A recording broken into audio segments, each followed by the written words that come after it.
One of the last memories of his grandfather was near the end. He gave Steve a special letter and told him never to open it, not until the day that he feels crushed by the burden of modern life, and his spirit begins to fade before a growing emptiness.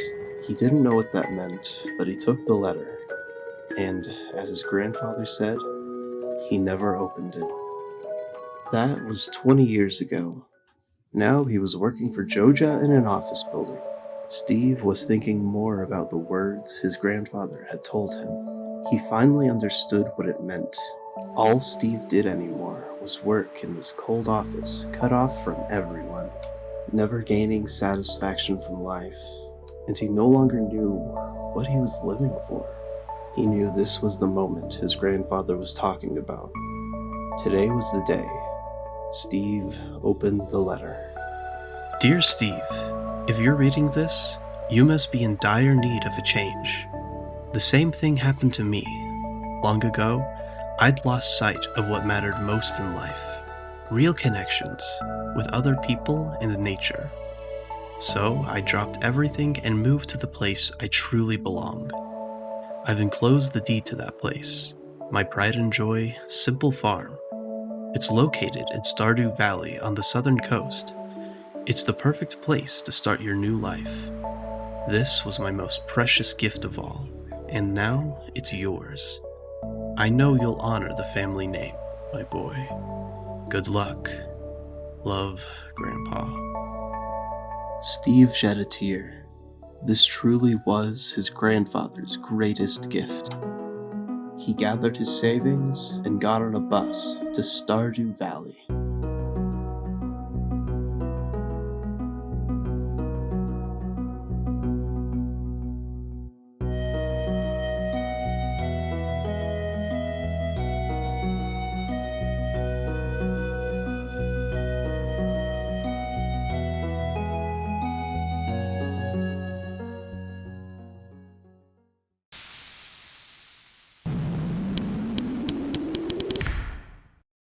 When I arrived at Stardew Valley, someone was waiting for me.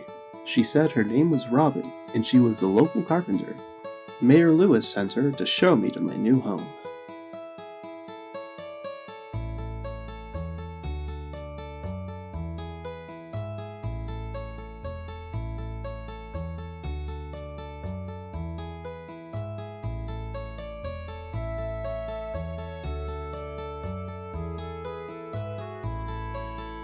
When we arrived, Lewis was there, tidying up for me.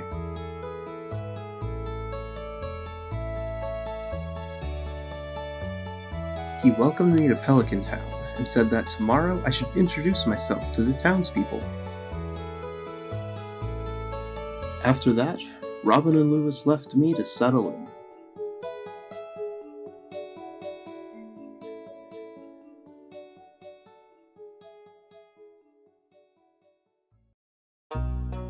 The next morning, I woke up with a gift in my house. When I opened it up, I found some parsnip seeds inside, so I went outside, cleaned up a bit, and planted the seeds.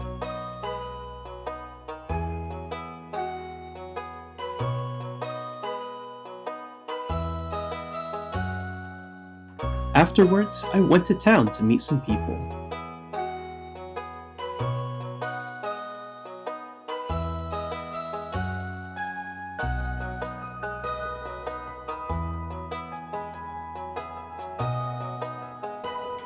Everyone seems really great, and they were all happy to meet me.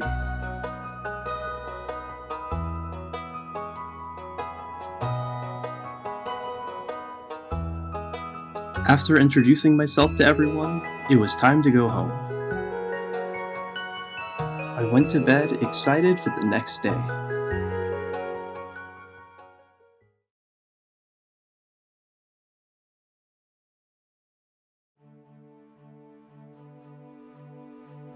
I woke up early for my second day in Pelican Town. I saw a channel on TV that said fortune teller. I was interested to see what that was about. Surprisingly, the person on TV knew that I just started watching and that I was in Stardew Valley. They said that today luck would not be on my side. I didn't know what that meant, so I just went outside to water my plants.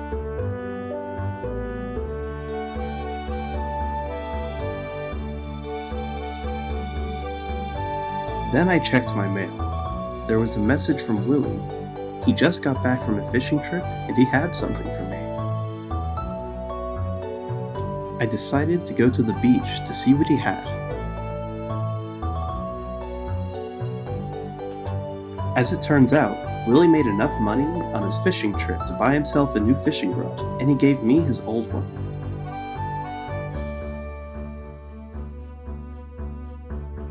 I immediately wanted to try it out.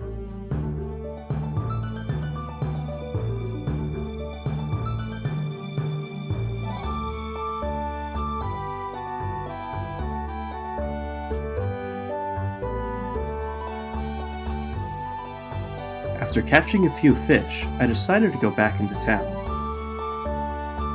Along the way, I met Elliot. He lives on the beach. I spoke to a few people in Pierre's shop. One of them invited me to the saloon later, so I went.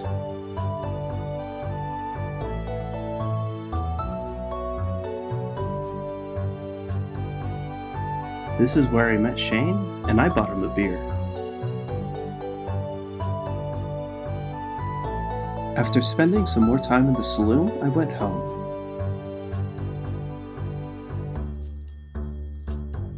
Now it was time for bed.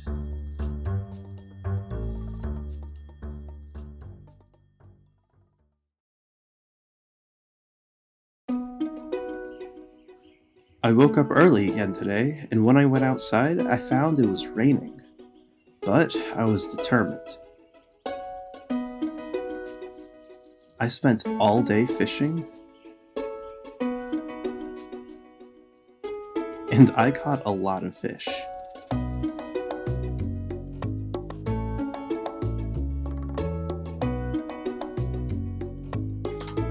Once again, it was time for bed.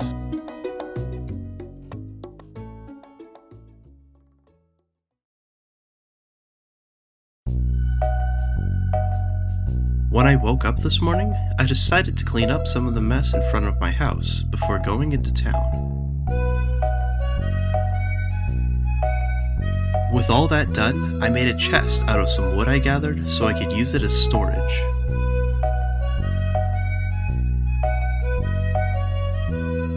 Then I went to town to talk to people.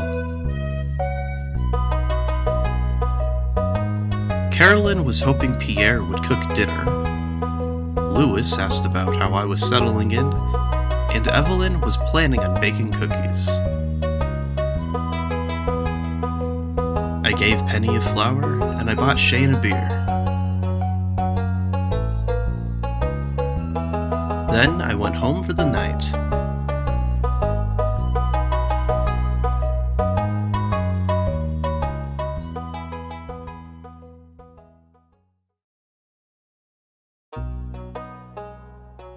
Today I woke up to a knock at my door. It was Marnie. She found a cat and wanted to give it to me. Since the cat was orange, I decided to name it Snow. My crops had finally grown, so I harvested and sold them. After that, I checked my mail. Joja cleared up the rock slide in front of the mine, so I thought I'd check it out. I met Marlin at the entrance. He suggested that the mine might be dangerous, so he gave me a sword. Then he told me if I proved myself, I might be able to join the Adventurers Guild. It was time to go into the mine.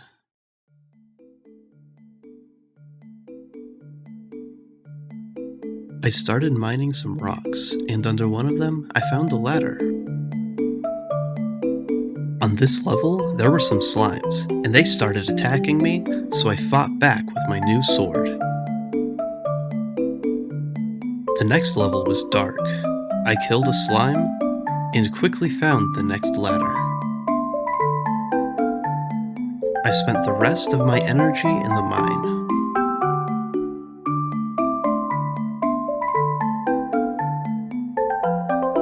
Exhausted from all that work, I went to bed early.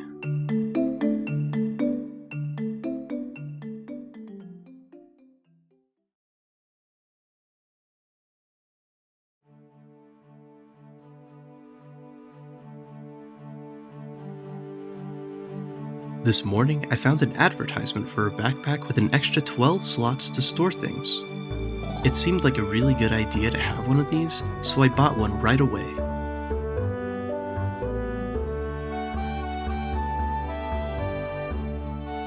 I spent the rest of the day fishing. That was how I finished off my first week in Stardew Valley.